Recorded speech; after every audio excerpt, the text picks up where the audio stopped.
Hello, my name's Ken. I'm an alcoholic. Hey, Ken. I'm a Friday volunteer down at the central office, and I've been down there a couple years. I moved up here from Central Ohio, and tonight, this weekend, my sponsor's in town visiting, and he's from Central Ohio. I started coming around AA in '95. After 12 years of fumbling around, I finally ran into Mike, who I love. A little bit about Mike. He's coming up on 30 years sober. He's his sponsorship is 2 generations out of Akron from the original folks. It's the pure black part on the white page, and I must say that without that type of sponsorship, I wouldn't be here today. And I much appreciate this fellow, and I'm sure you'll enjoy what he's got to share. So, Mike.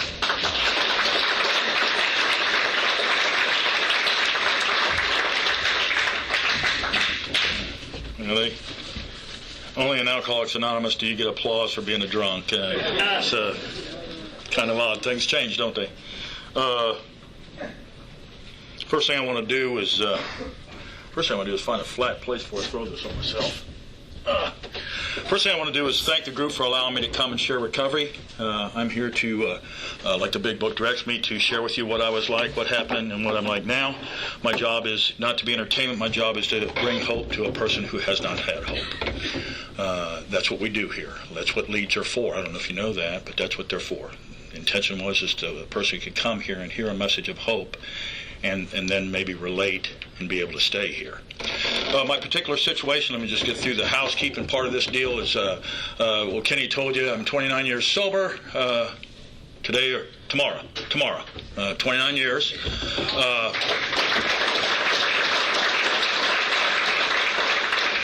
And I know you guys know that I appreciate your applause, but you know that it was Alcoholics Anonymous and God had more to do that than I did.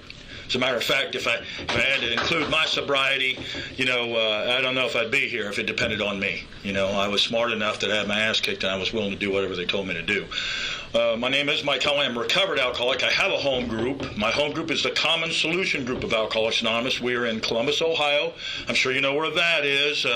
I am here from Columbus, Ohio, and I am a Buckeye, so we're going to test, we're going to test your love and tolerance. The book says, love and tolerance is our code, but the nice thing about that is we can kid about that and have fun in here, but the truth of the matter is we have one common ground that we better care about one another, and we can have fun and we can enjoy us. But this is deadly.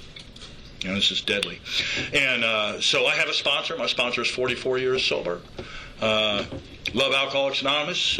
I'm very active. I've been in service on and off all the time that I've been here. So Alcoholics Anonymous is really my life. I don't know here. I've led other places in different states and such, but I never know in the situation where I come from what you're expected or what you're used to. We have a thing where I'm at, and we're trying to get rid of a lot of that, but it's called drunkalogs. I don't know if you know what that is. And what a drunkalog is a story of woe told by a person that does not understand what the disease of alcoholism is. The disease of alcoholism is the inability to have choice and control in drinking. Now, you can tell that's page 31, and I know you all believe in your books, page 31. 21, 31. See, that's how you figure out who's who. 31. But the thing about it that's important is that we self-identify, and that's page 21. I don't know if you know that. A lot of people are told that in order for a person to understand, I think there's a treatment people in here. I hope that's true. What you've always been told is for an alcoholic to get behind the fact that he needs help is he needs to understand that he has what he has. And a lot of people, they come to our meetings, and they've been told to come to us because they're told that we know how to recover, that we're the people that understand that, and therefore we should be those people. And so I'm supposed to assist a person in identifying whether they need to be here or not. It's an unfortunate thing of the facts nowadays is you can't get the alcoholics in, you can't get the non-alcoholics out. On page 21, it identifies a person that's a casual drinker, a hard drinker, and an alcoholic. And we always do that in my own group because we want you to understand that it's your decision if you're alcoholic. And then, just like your book directs you, we are to put the spiritual tools at your feet, and then you can decide if you want to get better. And it says if you want to get better, that there's only two things that treat alcoholism. That's alcohol and God. And the reason I'm here trying the spiritual thing is because the continuing with the drink didn't work. If it did, you would not have met me. You'd have another speaker here. That's the truth. I've often heard people come up here and talk about alcohol like they're a victim, or that alcohol was like an old girlfriend. They run them down. Let me tell you what. I did not drink the way I drank because it did not suit a need. I drink for the same reason that anybody else drinks, is I like the effect. It causes an effect with me. The problem with me for a long time is I thought I was a normal drinker. And I thought that I wouldn't have to pay prices for that effect. That's a little synopsis. Let me just go with the real deal. I was born in 1953, Columbus, Ohio, raised by my maternal grandmother and my mother.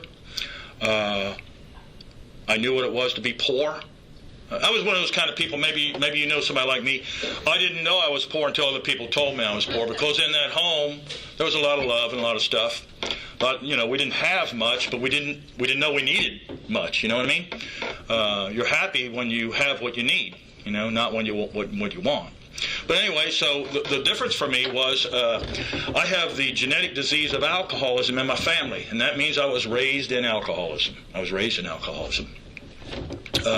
You don't have to shake the family tree very hard for a bunch of alcoholics to drop out of it. So I was always able to see alcoholics in my life. I was raised in alcoholism. In my family of origin, there was alcoholism.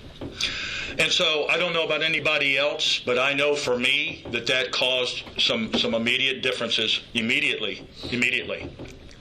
Differences like what? Well, I was raised in fear. I'm not talking about Halloween, and I'm not talking about Freddy Krueger. I'm talking about, will we have to move in the middle of the night? Will there be enough to eat tonight? And the screaming, yelling, violence that's going on downstairs when I'm a little boy sleeping in my bed. I was raised with mixed messages. I love you, smack. I love you, smack. I love you, smack. I learned that in order to get the attention, you had to try to make these big people around happy. And if you couldn't do that, it was better to be out of sight and out of mind. I learned at an early age that sometimes the things that people told me was the opposite of what was the truth for me. I don't know about you guys, but there are people, and a lot of times there are well-intended people that love you, and they say, Mike, the best policy is to be honest and work hard and be good to people and all that, and everything will be okay. It'll work out. And you know what? That may or may not be true. I don't really know. And I'll tell you why I don't know. It's for this reason. Because those things that people tell you will make you successful in regular life does not work in addiction. It doesn't work. You can try hard, you can be honest, you be kind, and you know what? Shit can still go sideways, and you can still end up with a horrible disease that you don't know about until it's too late. So I already knew there was a difference with me, because the things other people talked about that were okay or normal, they weren't. That wasn't like it was in my house. You can always trust your family and your parents. They'll always be kind to you, support you, and nurture you. Not in my family. That's the ones that are going to do it to you. You can be honest. I don't know about where you were raised, but I'm going to tell you what, a lot of times it was better for me to lie my ass off than tell the truth. It really was. Didn't make sense. Elephant in the middle of the living room. You damn well better not say anything about that elephant. Most frightening place for me in my life growing up was the dinner table, because something's going to happen, and you just hope you're invisible at that time. I isolated a lot.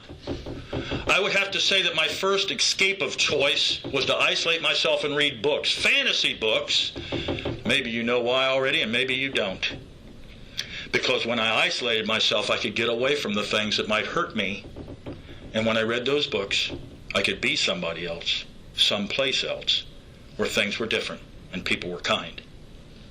So a lot of my life growing up was I was walking on ice and just trying to stay out of the way, not be noticed.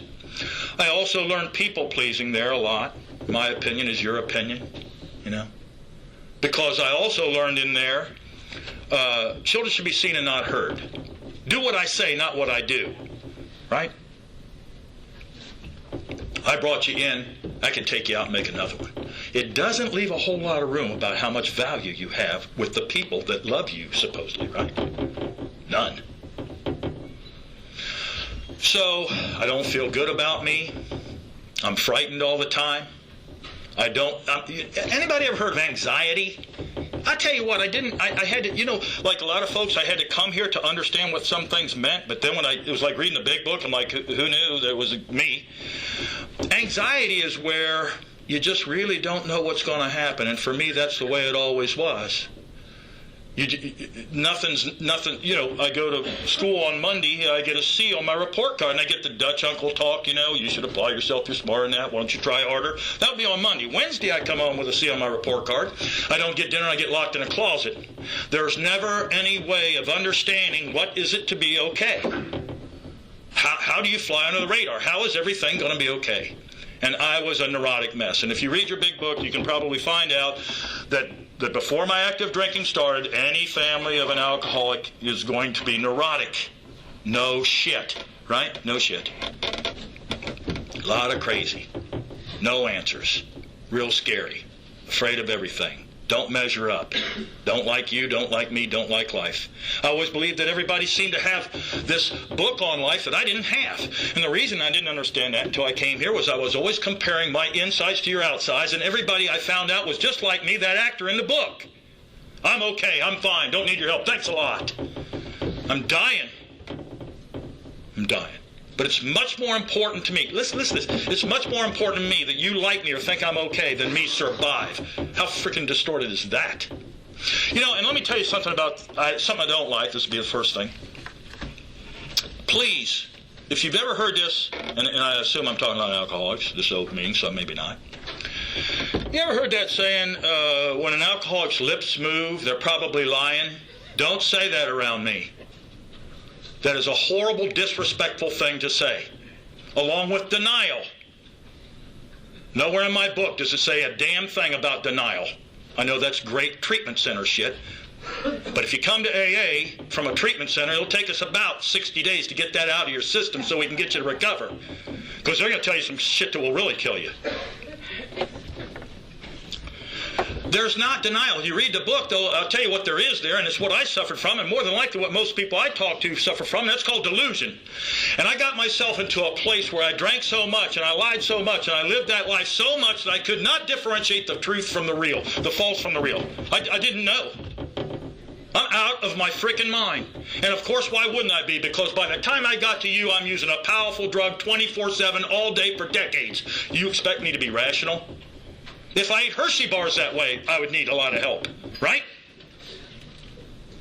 I was a mess.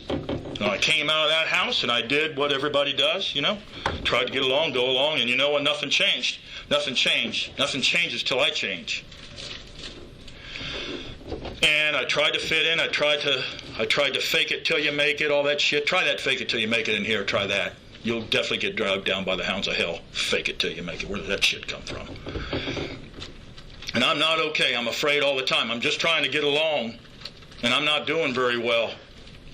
Finally got to survive to high school. A lot of people laugh. You survived to high school. Well, there's some people in here, and they know exactly what I'm talking about. I survived till high school. I did not go home. I stayed away as much as possible. I was crazier than hell. Well, in high school, two markedly important things happened in my life. The first thing that happened in my life was I went to a school that's what we call back home a jock school. They put a high importance on athletics. And that was an important thing for me at that time because the things that I saw. And what I noticed in that school was the athletes were treated differently. And when I ever say differently, I mean better. And the athletes would not even show up to class and they'd get a passing mark. They never seemed to get in trouble. Coach would always come, hey, he's got to practice, give him a break, I'll vouch for him. They got attention from girls. Girls were a whole new world for me. I was frightened to death, but I liked them. They were pretty, they smelled good, and I liked them. But the most important thing was the last thing. They were somebody. Whether you knew who they were or not, they knew, or you knew who they were, they may not know who you are. They wore their, Friday night, the PA system, they wore their jerseys. People knew who they were. And man, I like that. So I'd like to tell you the reason I got involved with sports is because I love sports. But it's not. I love sports, but the reason I did is because I needed something to be me. Something worthwhile, something to validate my existence. And so that's what I did. And every time they had a tryout for any sport, I was in line. And that became my identity. And you know what? That helped me. Kept me from going totally crazy. It gave me at least a little bit of a niche. And now that I look back, I think that's really not that unusual, because while I was doing my athletic niche, there were the Brains and there were the Hoods and there were so a lot of people were doing that. And I guess I understand that now. For me, it was extremely important because it was the only time I could tell you I have some worth. I play ball. And it helped me. Gave me an excuse not to go home. Practice, practice, practice. And I did not like going home. Gave me a little bit of notoriety, some personhood, some value. And man, I needed that because I was running on empty for a long time. I was restless, irritable, and discontented. About 7, I was ready to drink. So I did that, and then the second most defining and important thing for me was, what happened was we had a high school after the game hangout. It's where people socialize and congregate and have fun after the ball game and talk and all that. And on this particular evening, there was 2 of my friends, teammates, around the side of this establishment, and they were pulling on a paper sack. And they said to me, "Mike, why don't you come on over and drink with us?" And of course, you guys knew what my answer was, right? Hell no. Just like a lot of people in here. And I'll tell you why I told them hell no. I grew up looking across at my dad saying, I will never be like that. My family, I'm never, once I get out of here, this is never going to happen to me. And I told him, I said, you know what? I've lived with the suicide, the divorce, the violence. There's no way. No way. Because I was at least smart enough to make the connection that when that started happening, that other stuff was soon to follow. So my answer was no, get that shit out of my face. As a matter of fact, at this time in my life, if you'd have called me an alcoholic, I probably would have punched you in the face. That is not what I'm going to be. I will never be that. But what got me, guys, was what happened next.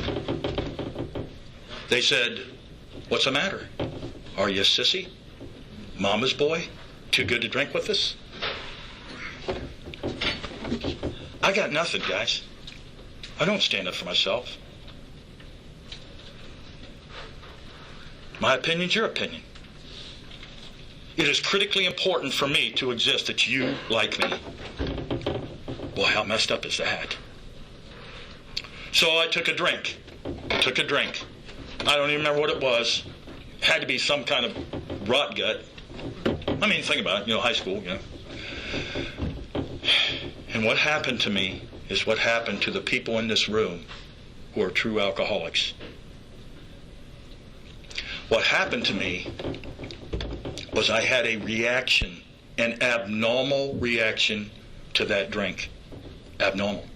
I had a reaction to that drink that 90% of the people on this planet will never have, no matter how much they drink. And that reaction was good. As a matter of fact, it was wonderful. It suited a need. Why? Why? Well, if you'd have known me before the drink, I'm a people pleaser. I don't stand up for myself. I have no opinion before the drink. After the drink, I don't give a damn what you think. Before the drink, I'm scared of women. I mean, I don't know what to do. I'm one of those guys who goes to sock hop. I look at the floor and I never move. Right? After that, I'm the one chasing them, pinching them on the butt. Right? Before the drink, I abhor violence and conflict. I saw it all growing up. There was nothing good. It was terrifying. After a drink, guess who the obnoxious one is that's picking the trouble? Sounds terrible, doesn't it? Oh, no. That was really living. I had never been that person. I loved it. It made me forget the insanity, forget I was less that, forget that I was scared all the time, forget that I didn't have answers. Right? And you know what? That's not much living, but it was letting this guy out of the cage. I made a decision right then. You treat alcohol with alcohol or God. I made a decision right there. This medicine I need. I'm going to do this as frequently as I can. I like the effect. I drink for the same reason. My wife that's non-alcoholic drinks. She likes the effect. The thing about it is if I start, I can't stop. Can't stop. People in treatment can't stop. Do I know what will happen? Yes. Will it be bad? Absolutely. But I'm willing to pay the price. And you know what? That gets to a point, maybe getting a little ahead, that I can't. Does not have the ability. It's not a choice. Anyway, so I drank. I was not apologetic about drinking. Drinking was working for me. It was the medicines against all the other pain in my life. And if you'd have come up to me at that time and told me that I'm having a little drinking problem or stop drinking, I would have had one answer for you. And you probably know what that was. While it's working, it's working. Don't bother me. Get out of my face. This stuff works. It takes away my fear. It takes away my pain. I don't have to remember all that shit I grew up in. I feel like somebody. And you want me to stop. I don't think so. If you knew what this did for me, you wouldn't even ask. So, I drank more often. Now, at this point in my life, there's a couple of things that I was to discover that you guys know by now. And these two things that were so important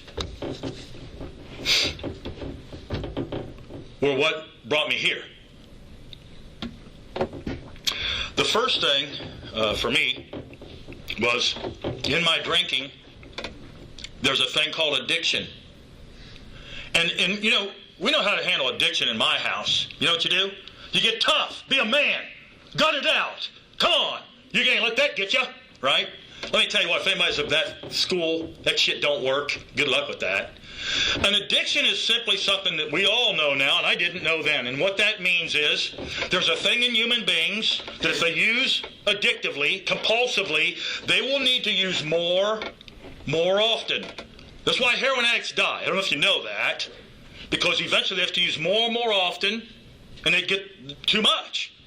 See, and that's the way I was. I had to drink more often to get to okay. They keep moving okay. I must drink more often. More often. Because, see, I'm like you. I don't drink to get drunk. I drink to shut off the pain. I drink to stop the insanity. I just want to be okay. Never once did I want to lose my children, get a divorce from my wife, go to the penitentiary. I did not drink for those reasons. As a matter of fact, I was drinking to actually try to handle so those things don't happen, but I got to drink more often, and I'm getting drunk. And I have to drink more often, and bad things are starting to occur. And I get to that place, which you guys already know about, those of you who are in recovery and alcoholism. I get to a point where I cross over the line and I can never get back. And me and no power on this planet will ever get me back. The cucumber is pickled, and it won't become a cucumber ever again. First thing I don't know. I'm trying to fight it. I'm trying to control it. I'm trying to say maybe this time a little bit more self-knowledge. Maybe I'll switch it. Maybe I'll go to beer. Maybe I'll, you know. You guys probably never did that shit, right? First thing. And you know what? I tell you, I don't know what the point was. I wish I could tell you. I don't know if it matters, but I don't know what the point was when I crossed over that line. I couldn't get back. I don't know if it was when the first 6 months I started, or I don't know. But I drank compulsively. I drank obsessively. I drank more often just to be okay. You see, I'm an alcoholic. I don't know how many of you guys are out there. I am not an alcoholic because I drink alcohol. Those of you that think that's what an alcoholic is, you better go back to school or read your book or do something. My problem as an alcoholic is I go crazy if I don't drink alcohol. I don't like me. I don't like life. I don't like you. I'm not okay unless I get the ease and comfort that a few drinks will bring me. And then I can breathe and I can be okay. I can go to work. I can mow my grass. I can be somewhat normal, whatever that is. I'm an alcoholic because I can't not drink. And then the second thing, so I got over that. Everybody knows I got over that place where I could never. Doesn't matter what. Doesn't matter, guys. It's not a drunk law. Doesn't matter what happened. I can't get back to choice and control. I can't ever get back. I'm done. The only guy that doesn't know that is me, because I'm going to try all that weird stuff. Second thing I don't understand, because back when I started drinking, there's some old heads in here, is I really didn't understand that alcoholism had a genetic component. I didn't understand it's genetic. For me, it's not if I'll become alcoholic, it's when if I drink. It's going to happen. And by the way, if it's working for me, do you think I'm going to keep drinking? Do you think that there's any way in the world you could talk to me about stopping drinking when it's working like it's working? No. So it's when. It's not if. The genetic bullet is in me. I don't know why any more than anybody else does, why people, there can be a couple and they have 4 children, 2 become alcoholic, 2 don't. I have no idea why that is. It's like a lot of other diseases. But I'll tell you one thing I can tell you about that. All 4 of them are going to be screwed up. No, there's only 2 things that come from an alcoholic family, alcoholics and codependents. And they're in a race for who can destroy their life fastest, the best. You know, believe me. If they're real alcoholics out there, you know exactly what I'm talking about. Because if you did not have your bottom, you won't be here long. We enjoy the company. Have a cup of coffee. We'll see you when you come back. We love visitors. If you have not hit your bottom and you don't understand that this program is the only way you're ever going to get well, then you're doomed. You're doomed. The nice thing about the deal when I came here, anyway, so the genetic thing hits. I can't ever cross the line. Fill in the blank. I'm now living to drink, drinking to live. It's hell every day. I got to drink. But if I drink, the bad things are going to happen. I'm out of control. I'm like every other person that you've ever probably heard. You know, I threw up that "Please Save Me" prayer, which, by the way, is the best prayer I ever prayed. You can pray for people all you want, but until they pray for themselves, I'll tell you, in this program, it's not going to happen. And I said, please. I don't know. I couldn't even fix a problem I didn't know existed. After that, what happened was coincidences. You know what coincidences are, right? Coincidences is where God stays anonymous while he's working in your life. Amazing things started to happen. You know what started happening? A guy came to visit me. I mean, I'm in bad shape. I'm really, really in bad shape. I'm really thinking... I'd come in here in 1980, and I was probably doing a lot that a lot of people out there are doing, and I was not ready to change my life. I was ready for relief, and I thought you'd teach me responsible drinking, or at least how to stay out of the penitentiary when I drank, something like that. I did not come to you to change my life. I want relief. I want the pressure off. You see, so I'm not legit. I'm not going to do what you say. I'm going to do what you say with a combination of what I want to do. I will decide who does what when. You don't think I'll die, do you? Yeah. So a guy came, and he was a guy from Alcoholics Anonymous. I wasn't even supposed to be in town. I'd been in a different state. This guy happens to show up. What a coincidence. Remember coincidence? The guy starts talking to me about drinking, and I actually just... I don't know why. You know, I'm telling the truth. I'm telling this freaking guy the truth for some reason. I'm telling the truth for the first time about my drinking. And he says, well, I think you might have a problem with drinking. And you know what I said, don't you? No. I wish I was an alcoholic. I wish I was a drinker. See, my problem, I know what my problem is. My problem is I'm crazy. Because I hurt people I love. I can't do what I really want to do.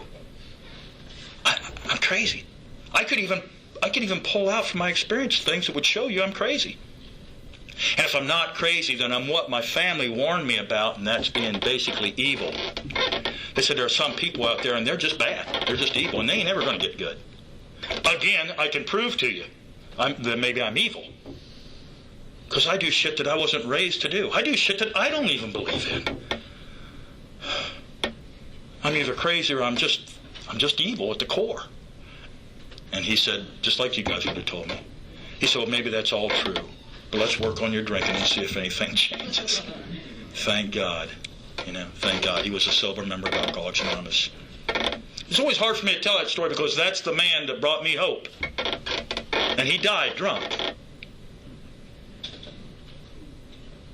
he forgot to do what he was telling me to do. Anyway, went to a half, and then unicorns and fudge brownies fell out of the sky. It was all good. No. Went to a halfway house. And you know what was good for me? Maybe some of you guys will recognize this. What was good for me was that horrible desperation. Now, I don't know about anybody. Not trying to go out of school, but my last 60 days of my drinking, I was drinking every day, and I had a gun on the table because really what I wanted to do was either get blotto or go out enough that I had the courage to put this in my mouth. So the reason I'm sitting before you is because I'm kind of a gutless guy, or I didn't get that enough drink. That's where I was coming to you. I just really don't give a shit. I don't think I can get well. I think it's always going to be hell. And why don't I just check out and we'll call it a day, and that'll be that. And I'm going to tell you what, when you get to that point, that's called hopeless. I wish that first step behind me said hopeless, not powerless. Hopeless, helpless. I can't do anything. I can't fix me. I don't know what the hell to do, and I don't know where to go. Went to halfway house. God was looking out for this old Irish drunk. Went to a place they eat, sleep, and drank Alcoholics Anonymous 24/7. You will be in a meeting. You don't like it here? Get your shit and get out. There's 5 people waiting for your bed. Then get the hell out. You will do what we say. And if not, get the hell out. Because it's just a middleman anyway. Because if I'm back to deciding what I'll do, how I'll do it, self-sponsorship, why don't I just cut out the middleman and go back to the bar? Hope nobody's sponsoring themselves, because you get a lunatic for a sponsor if you are. I like this one too. The people in treatment get told this one. Get somebody just like you. Christ, you just destroyed your life. You want to do it times 2?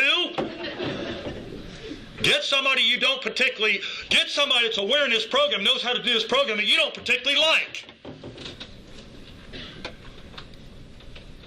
If you go to the doctor, is it important you like him?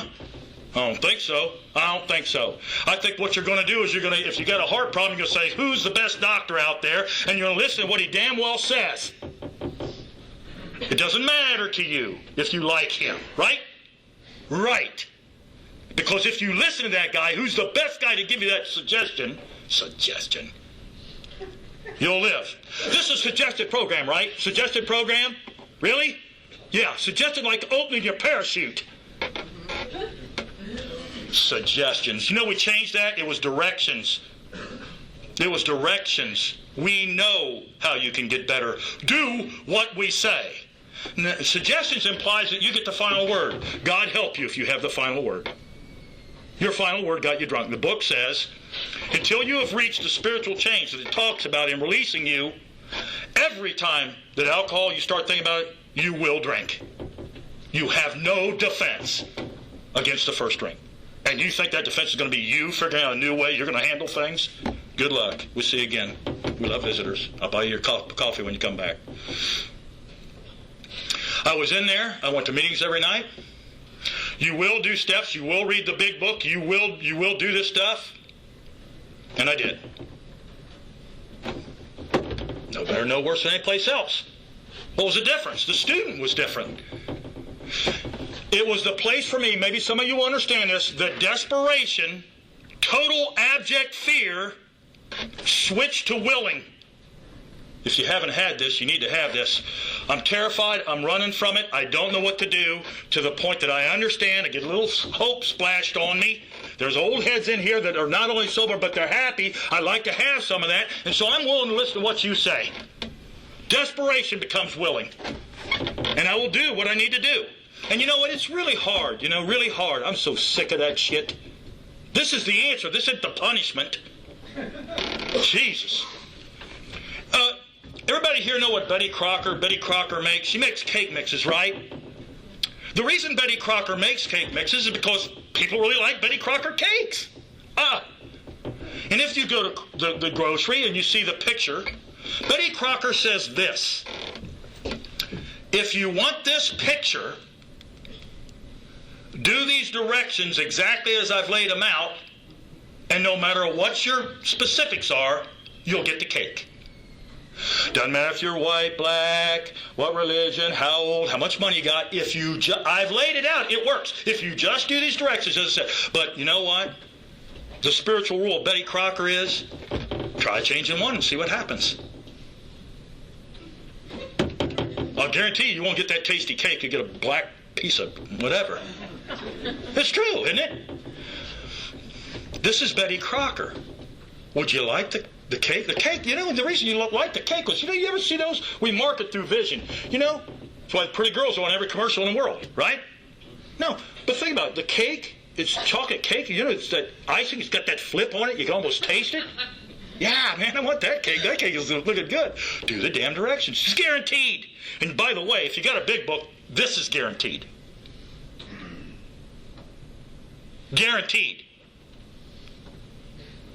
How you can recover.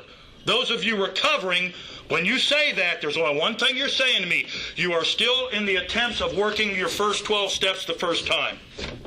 Because if you have worked them, God hope, with a sponsor that's worked them before you from the big book, you are to address yourself as a recovered alcoholic.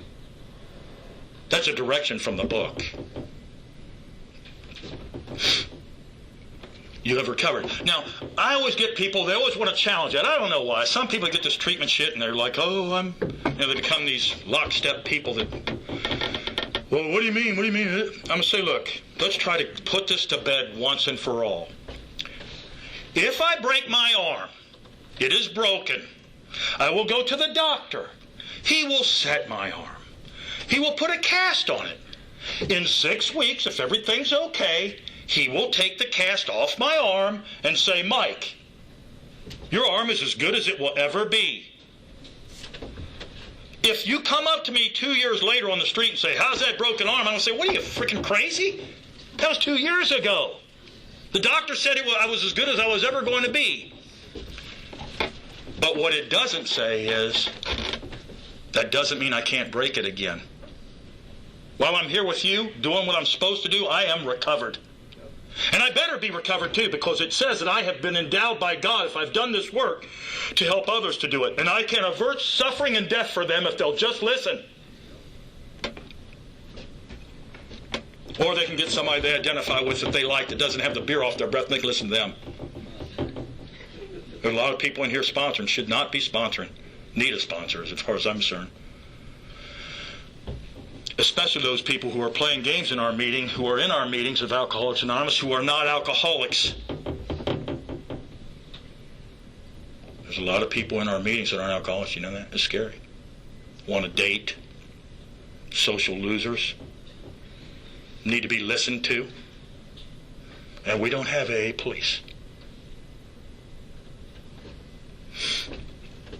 So, what I did was I got me a sponsor.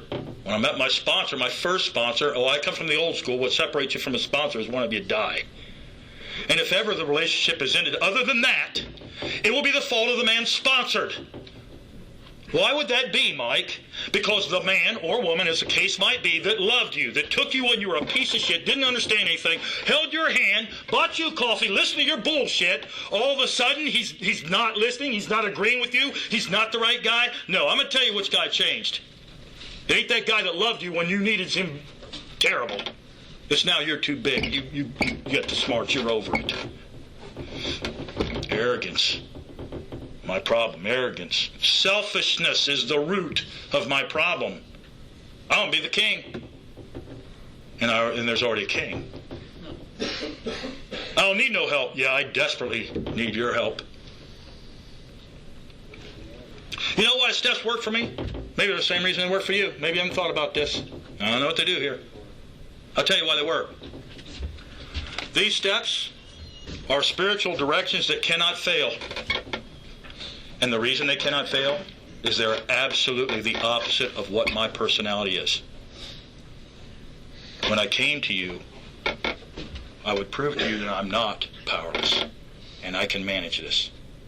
My whole thing was if I get all the stuff on the outside right, I'll feel good on the inside. Anybody try that one? I'm not a manager. I'm going to try and manage it. I'm not powerless. I'm going to just control it. I'm going to try to do it a different way. Power greater than myself to restore me to sanity. You know, everybody gets that. It's really a weird thing, especially in discussion meetings where usually they're stopgaps for people with no sponsors that bring up topics. The sanity they're talking about is not, I'm an old mental health worker. It's not bipolar. It's not ADD. If you read your book, the insanity that any alcoholic in here shares with me is the insanity that all alcoholics share, which is the insanity that precedes the first drink. That without a spiritual recovery, when my thinking gets to drinking, I will drink. The insanity, you've read it, the jaywalker, right? He has no defense. If he starts thinking about it, obsessing about it, he's going to drink. That would have been my thing. It's not I was doing insane things. Of course, people addicted 24/7 for years do crazy things. The thing that will kill me is not that shit. The thing that will kill me is that when I start to think about drinking, I have no substitute. I have no way not to do it. And I will go crazy till I do. Third step, made a decision to turn our will in our lives. That one's really weird. They really get crazy on that. My will. There's two things I'm turning over there, right? My will. My will is what I want. If I asked anybody here with children, and I come up to you, and I say, what is your will for your children? You're going to start telling me, well, I want them to be safe, I want them to be happy, I want to have it better than they have, I hope they get it, right? You're telling me what you want. I'm supposed to want now what I believe this higher power wants in my life. I don't know about you. We're different from the religious people in the way that religious people ask Jesus, ask God into their lives, right? And we don't do that. We give him our tore up lives because the one thing that we understand is that I can't do it. I don't know about you guys. I'm 29 years sober, and I cannot do this without a God of my understanding. There's 250 self-help groups that use the same 12 steps telling you the first thing you need to know, and that is if you can't get with a God of your understanding, you're wasting time. It's the only thing we've had to sell, guys. The nice thing about it is you get to say who that is. You get to do that the way you want. Nobody will tell you. We don't teach people God. We teach them trust and reliance on God. Fourth step, make a searching and fearless moral inventory. They're going to mess that one up. In the book, there's 5 parts to an inventory that all alcoholics do. To be honest with you, all 12-step peoples do. Remember? Flaws, fears, resentments, sex, right? And you know how you know you write them? It says we list them. We put them in black and white. I mean, how hard could it possibly be? I see people with ditto sheets. Oh my God, good luck with that shit. Unless it's coming directly from the big book, you're in trouble. You're in trouble. What is? By the way, if Betty Crocker's directions are right, why are the directions in the big book that have worked since 1935 for people of all places? Why does it need to be changed? Why is it archaic? Why does it not work? I always learn if it ain't broke, why are you fixing it? Are you guys all waiting for my version of the big book? Is that what you're waiting for? Because it ain't happening. Fifth step, admitted to God, to ourselves, and none of human beings the exact nature of our wrongs. Oh, I had to tell him my assets and all the good things that I found out I had. Is that what it says? Exact nature of our wrongs. I'm here to dump the shit. I could talk for hours about how great I am and good looking I am and how smart I am and why you ought to do what I'm supposed to tell you the underbelly of stuff. I'm supposed to tell you stuff I said I'm never going to tell nobody. I'm going to take to my grave. Because that's the only way I'm ever going to be free. If I'm talking about how good I am, you know what? I don't need a fifth step for that shit. I'm an alcoholic. I'm an arrogant ass. Right? I need to get this out of my craw. I need to tell you, you know, I hated my father. He abused me. He let me down. And I hated him every day of my life and became him. I'm resentful at all kinds of shit. And you know what? There's a synonym here for those of you that want to work this step. There's a synonym. Hey, anybody got a problem with me? Get your book, come up here, we'll have a discussion. Because that's what I'm coming from. Whatever you're coming from, I really don't care. I have to do what the directions say.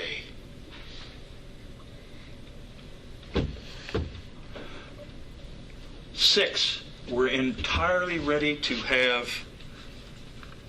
Next time you go and you listen to the person that's working on their defects, my suggestion is you get away from them because it's a defect that you're working on. It's going to get glaring, going to get worse. It doesn't say that. It says after doing a 4-step, probably wasn't a lot of fun. After doing a 5th step, even less fun, but I own it. I am ready. I do not want this. It has hurt me all my life. It has been a cancer in my gut. It has destroyed my relationships. God, if you will, please, I am ready. I am so freaking ready, I can't get any more ready. I've owned this, I've talked about this, and it's killing me, so please. I'm so tired of this. And you know what? If I can't remove the main problem, what the book says is my problem, selfishness, says we must have God's help. Do you think I can alter my personality without God's help? Topic. I don't know why this defect, I'm working on this defect in 6 and 7, it's getting worse. Yeah, no shit. You're not the one. You're not the one supposed to be working on it. You're supposed to be ready to be removed. Which, by the way, doesn't mean you go out and do it as much as you can either. 7, humbly asked him. You know what? That step originally said, humbly, watch this. Humbly, got a big book? I got the original one. Humbly on our knees. Asked him, who's going to do the work? Well, I'm really working on that shortcoming. I'm sure it's going to be leaving soon. Get away from me. You're going to do God's work. Because I'm going to tell you what, if you said that, yeah, that's exactly what you said. I'm going to do it. You can't stop doing this when it's killing you, but you're going to change your personality. Good luck with that shit. See you when you come back.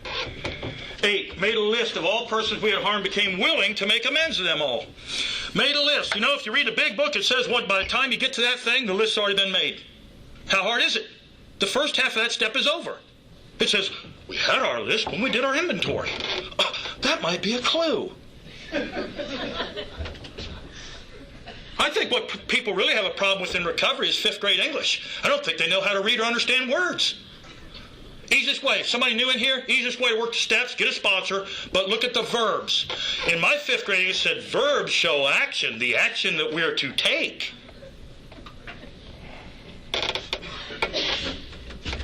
9, made direct amends. Amends. Please stop with the apology shit, those of you. Don't come to my meeting in Columbus and start talking amends and really be saying apology. Ready? Get your dictionary. 5th grade English. Apology. Verbal defense for actions taken. Nobody wanted to hear I'm sorry for me one more frickin' time. They had the right to throw me out of their house. Amends. An honest attempt to correct damage. Cost me. Put it on the line. I'm going to do something. Most of the people in my life were waiting for me to do something, not say something. 10. Continue to take personal inventory. Continue to take personal inventory. It says we already know how to do that, right? We did 4. That was a lot of work. You know, the only way you can teach something is if you do it, right? Experience in this program, not your mouth. Experience. If you don't know what you're talking about, shut up. My spouse used to say, if you don't know something, don't say nothing. He said, we don't want to hear in your comment your drunken story of woe. We are here to hear sober experience what you did right. That's what you want to share with the new person, not commiserate about how horrible it was. They need hope. Continue to take personal inventory. I do that every night. 10 questions, really hard stuff. It's an inventory. That means it's written. If somebody comes to inventory your house and they don't have a pencil and paper, my suggestion is you fire them. Well, I'm just going to remember all your shit. No, you're not. I just do it in my head. Oh my God, that's where all the problem is. Woo! Okay. Continue to take personal inventory. I write those 10 questions. Do I owe amends? Is there somebody I should have talked to before? Do I owe an apology? Have I packed everything? You know what the questions are? How does this take? It just happened.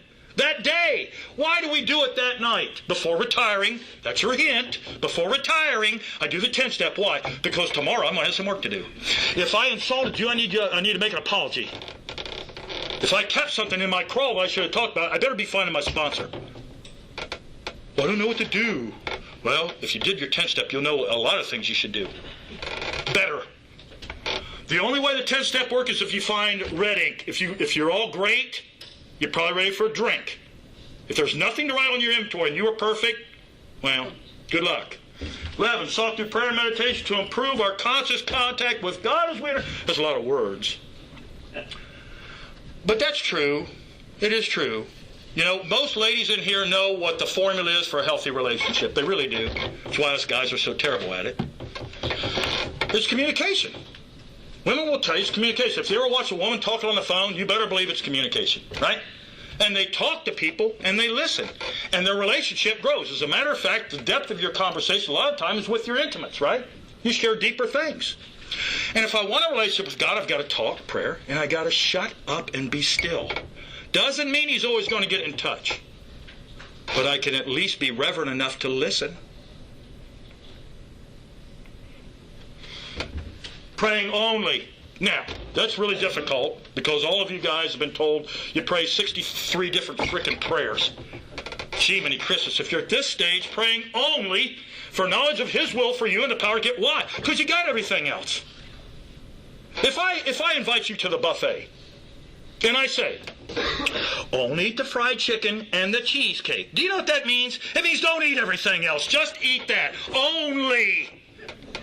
It's English. Well, I'd like to pray that the Iraq, no.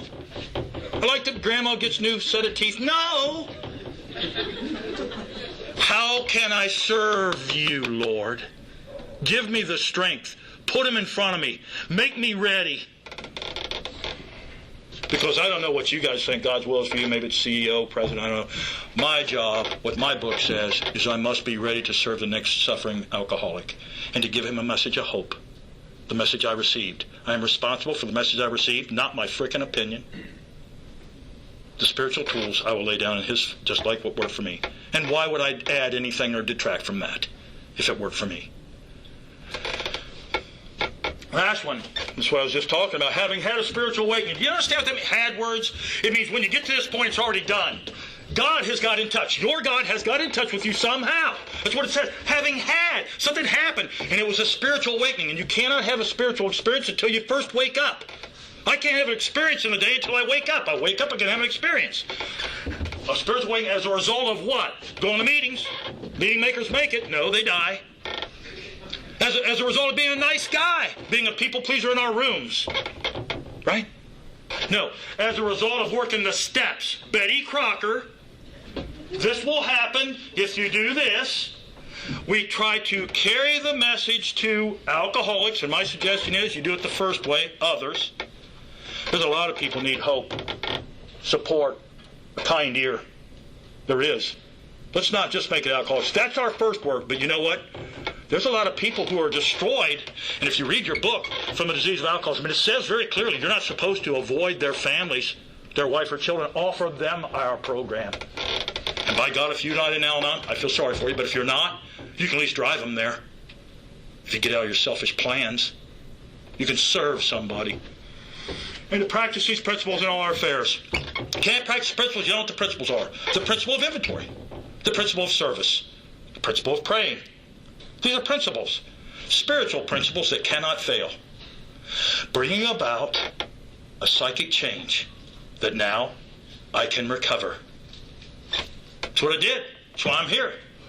I would suggest a couple things in closing. I think I ran a couple minutes over. It's okay, I'm closing her up now. If you get a sponsor who's a good sponsor, they have done the work through the book. Go up to them and say, can you take me through the work? And then ask the second question. Are you happy? Perhaps you might want to see what they do with their children, their family, other new people. If they're judgmental and mean, don't lie to yourself. Say, oh, really, that's just a bad day. No, that's them. I came to Alcoholics Anonymous 29 years ago, and there was a lot of old heads that worked as masters of the program. There was a lot of them. God help us, we're not replacing them. But there was a lot of them. And I told them very seriously, and you know where I came from? I was suicidal. I said, look, I want to be sober, and I need to be sober.